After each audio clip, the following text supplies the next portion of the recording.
नमस्कार, स्वागत आहे तुमचं मोहक रेसिपीज आपल्या मराठी यूट्यूब चॅनलमध्ये. आज आपण लाटी वडीची रेसिपी पाहणार आहोत. ही लाटी वडी विशेषतः सातारा जिल्ह्यामध्ये नव्या नवरीची माहेरहून किंवा सासरहून पाठवणी करताना बुत्तीच्या स्वरूपामध्ये सुजरींबरोबर ही अशा प्रकारची लाटी वडी केली जाते. चला तर मग अजिबातही वेळ वाया न घालवता रेसिपीला सुरुवात करूया. लाटी वडीसाठी आपल्याला सारण लागणार आहे. त्या सारणासाठी इथे मी थोडंसं सुक्या खोबऱ्याचा कीस करून घेतलेला आहे. तर अर्धी वाटी सुक्या खोबऱ्याचा इथं कीस बनवलेला आहे. 1 चमचा धने, 1 चमचा जिरे, 1 चमचा बडीशेप, 1 चमचा पांढरे तीळ, 2 मोठे चमचे कारळे, अर्धा चमचा खसखस, 2 मिरे, 2 लवंगा, थोडीशी दालचिनी, 5 ते 6 लसणाच्या पाकळ्या. आता आपल्याला हे सर्व पदार्थ चांगले भाजून घ्यायचे आहेत. त्यासाठी इथे मी एक जाडबुडाची कढई गरम करत ठेवलेली आहे. यामध्ये सुकं खोबऱ्याचा कीस घालून घेऊया.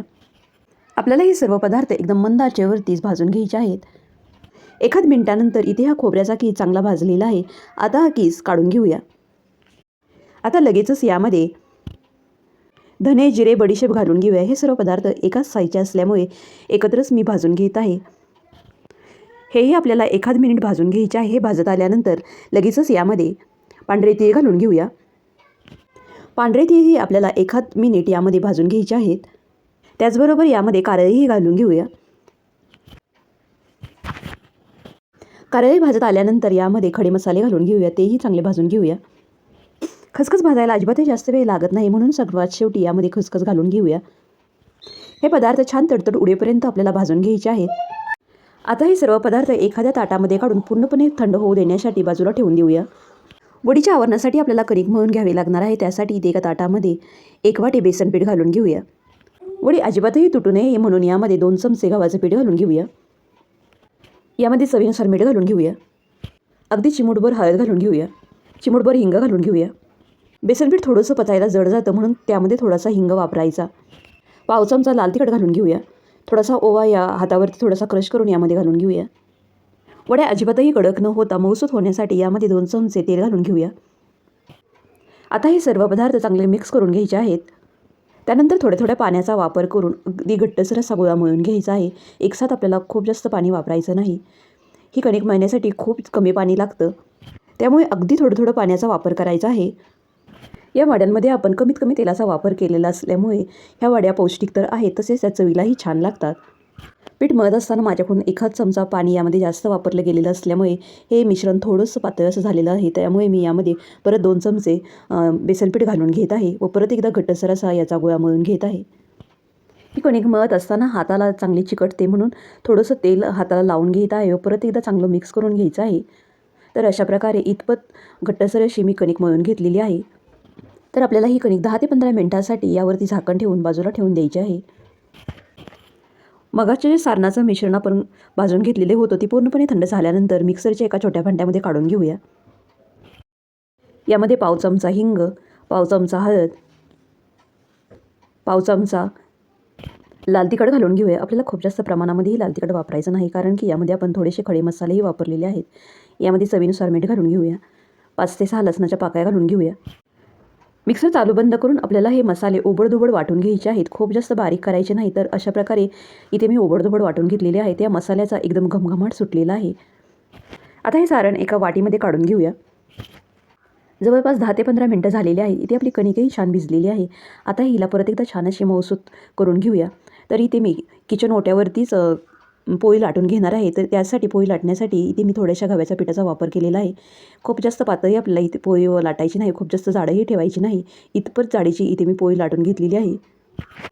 या पोळीवरती आपल्याला सारण अंथरायचं आहे. त्यासाठी सारण अजिबातही निघू नये म्हणून थोडंसं तेल या पोळीला चांगलं लावून घेऊया.